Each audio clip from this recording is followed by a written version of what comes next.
Frank, it's magnificent 7-fight week here in Manchester. Fight week is here. Moses Itauma, the top of the bill. How are you feeling? I'm feeling great. We finally got there, and it's going to be a big night on Saturday. Excuse me, as you say, the Magnificent Seven, fabulous top of the bill, big moment in Moses' career up to as yet, and an undercard that is just amazing. Real good quality matchmaking and good quality fights. So it's going to be a boxing extravaganza. It'll be magnificent. Boxing extravaganza. We're going to go down that card in a moment. Let's start with Moses Itauma, Jermaine Franklin. It's a big test. Jermaine Franklin has been in there with a very good Dillian Whyte, very good Anthony Joshua. He's not been got away yet, but Moses Itauma, he's on a bit of a roll. Break this down. He is. We'll break it down. So we made the fight with the, it's when you're bringing a young fighter through and he's learning his trade, especially with a heavyweight, and normally most heavyweights are not even turned pro at his age. And he's now, this is his 14th fight coming up. You're looking to get guys who he'll get experience from and gain experience, and also move him up the rankings and prepare him for challenging for a world title. And in Jermaine, he's got a guy who's never ever been stopped. So I think it's his 27th fight coming up. He's only lost 2 fights out of those, or 26 coming up to his 27. He's only lost 2 of those. And both of those, he went the distance. One was against, and they were both 4 years ago. One was against Dillian Whyte, and everybody felt that was a very close fight. And Dillian was, flying at the time. And the other one was against AJ, who we all know is one of the biggest punching heavyweights out there, who couldn't put a dent in him. So for Moses, we know, and we've seen that he's got devastating power. And I'm hoping this will display some of his boxing prowess, because I think he's an excellent boxer. He's not just a one-trick pony. We do look forward to seeing what happens against a durable fighter like Jermaine. Looking forward to that. You mentioned the card, the extravaganza, you called it, and that's what it is. Before Moses, of course, we have Nathan Heene, Jerome, Warbertson. Nathan Heene is famous for the atmospheres, but he also fights as well. What a warm-up act. What a fight just before the main event. Look, he's probably one of the biggest individual ticket selling fighters in the country, and his fans are fiercely loyal to him. As you say, they create a tremendous atmosphere, and Nathan was on a real roll. I mean, he really went into some fights where he was a big underdog and came through. Certainly did against Denzel, which was a big defining fight for him. This is a chance to re-establish himself, and he wants a big world title fight. He wants to get himself in that position. This has got to be a win for him. So, he knows better than you or I that this is a fight he can't afford to lose, and it's going to be fought very fiercely in a fierce atmosphere. Absolutely. Before that, a lot of people saying fight of the night potential. Ezra Taylor, Willie Hutchinson. Big step up for Ezra, but what a fight. What a fight that we have on there. I've coincidentally just seen both of them as I came in, and I looked at them both and I thought, bloody hell, they're both in tremendous shape.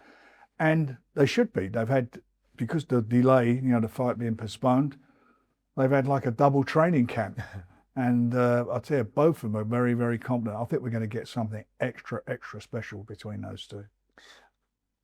Moving further down, Shaquille Thompson, Brad Paul. Shaquille, he's got big plans. He wants to go all the way to the very top. Brad Paul's great fighter. Always brings excitement. It's another example of how fights can they can catch fire really quickly. And it will, and again, it's fabulous matchmaking. Lee done the Lee Heat and our matchmaker. He put it together. This is a cracker of a fight. These fights are just, the winner will go on into a bigger fight, but it's not going to be the end of the world for the loser, because these guys are real good, tough, quality competitors. And Liam Davis before that, it's the EBU European. I love a European title fight. They always deliver. Yeah. Liam Davis, Franchesco Grandelli. What a way to kick the broadcast off on DAZN. Look, Liam's done brilliantly. Again, this is a quality fight. It's one he can't afford to lose. It is again quality matchmaking, and it'll bring out the best of both of the fighters.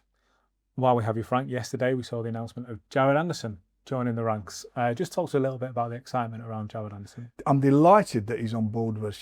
He's a great addition. He's on the undercard of the Fabio Wardley and Daniel Dubois fight, which again is another great heavyweight extravaganza. And he'll be looking to get himself into the picture. And he brings some American eyeballs to what we're doing. So I'm thrilled he's on board, and he seems to have the bit between his teeth. He's with Top Rank. Top Rank are very good at producing champions. I think they've got about 12 at the moment, 12 world champions. And you know, this is great for us and great for them and great for him himself. Queensberry known as the home of the heavyweights, and as you can see, you're more than happy to see what happens when those boys go up against each other. You mentioned Wardley Dubois there. Is there a potential that down the road, maybe one day, Itauma, Anderson, maybe in America? Yeah, look, whatever happens with Moses, if he's successful and he's fighting an American, and a known American, yeah, on Saturday night, if he comes through that fight, his name will become bigger in America. And the bottom line of all of it is that he wants to get out there. He wants to go and do what all heavyweights and all great fighters want to do. They want to go to the States and they want to conquer it. Absolutely. Tyson did it. He wants to do it. Lennox Lewis did it. You know, over the years, you know, all the great heavyweights have done that. And I genuinely believe that Moses, if he comes through, will go out there and he will be a revelation for him. You know, such a young guy. Let's end on the headline fight. Moses Itauma, Jermaine Franklin. What can we expect on Saturday night, Frank? I think you've got experience. I was in the lift with it coming up to this interview with Jermaine. He's very, very confident. Again, he's had an extended camp. They said the camp's gone very well. He looks much fitter than he did when we announced the fight. That's for sure. He will be competitive. He's an old stager. He knows the game backwards. He's tough, and he's going to try and old man him. He will use every trick in the book to get under Moses' skin, to put him out of his stride. And it's going to be an interesting fight, how it develops. Everybody expects a long fight. That's what they'll expect. If Moses stops him, that'll be something that nobody else has done. But I can tell you it's got fight written all over it. Frank, can't wait. Saturday night, we'll see you there. Thank you. Pleasure.